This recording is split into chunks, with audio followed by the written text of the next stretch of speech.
Bonsoir et bienvenue sur boursicoté.com pour cette analyse technique Forex et matières premières. Nous constatons ici que l'objectif qui était défini depuis la rupture ici des 1,1130 a été atteint aujourd'hui après être passé ici à 3 pips.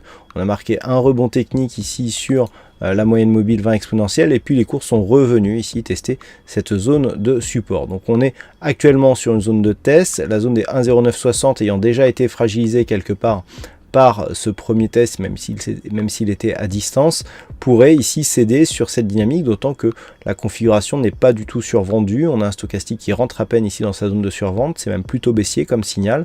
Le RSI est totalement neutre et le MACD vient tout juste de croiser ici sa ligne d'équilibre, donc du point de vue de ces histogrammes. Donc on est vraiment ici sur une possibilité de rupture qui n'aurait rien d'anormal d'un point de vue chartiste.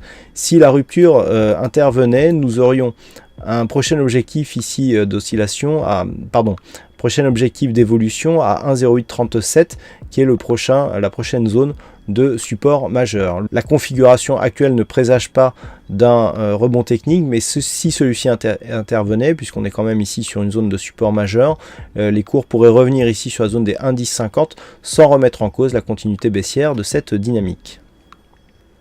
Sur le dollar yen, nous sommes toujours ici sur un échec de franchissement ici de cette zone des 104 yens pour 1 dollar. Donc nous avons des cours qui, après avoir testé à de multiples reprises ici cette zone de résistance, est en train de céder. Alors on a un signal de retournement baissier qui est assez intéressant. Autant on restait ici plus ou moins sur autour de cette zone. On avait même un triangle symétrique qui commençait à se dessiner mais qui était très peu convergent. Le fait d'avoir connu ici une rupture de la moyenne mobile 50, vous voyez, on voyait bien ici sur cette phase les cours qui restaient au-dessus de cette moyenne mobile. Le fait que les cours repassent ici en dessous et s'affranchissent de cette zone comme une résistance sur la bougie suivante nous montre qu'on est vraiment sur une phase de retournement. Donc là, on vient casser des plus bas significatifs, on vient enfoncer la bolle inférieure de manière assez dynamique, on est vraiment sur un vrai signal de retournement. Donc là, tant que les cours ne reviennent pas ici dans la zone 103,80, on peut avoir ici sur un éventuel retour sur la moyenne mobile 50 comme résistance, voire la moyenne mobile 20 exponentielle, des signaux d'entrée pour jouer le retournement à la baisse. Et effectivement, là, tant qu'on ne repasse pas au-dessus des 104, eh bien, on prend un biais plutôt baissier sur cette paire de devises. Dans l'éventualité où cette dynamique serait confirmée, nous avons des zones intermédiaires avant de revenir éventuellement sur la zone des 100.14 et cette zone intermédiaire se situe ici à 102.95 qui ferait donc figure de premier objectif en cas de poursuite de ce mouvement baissier.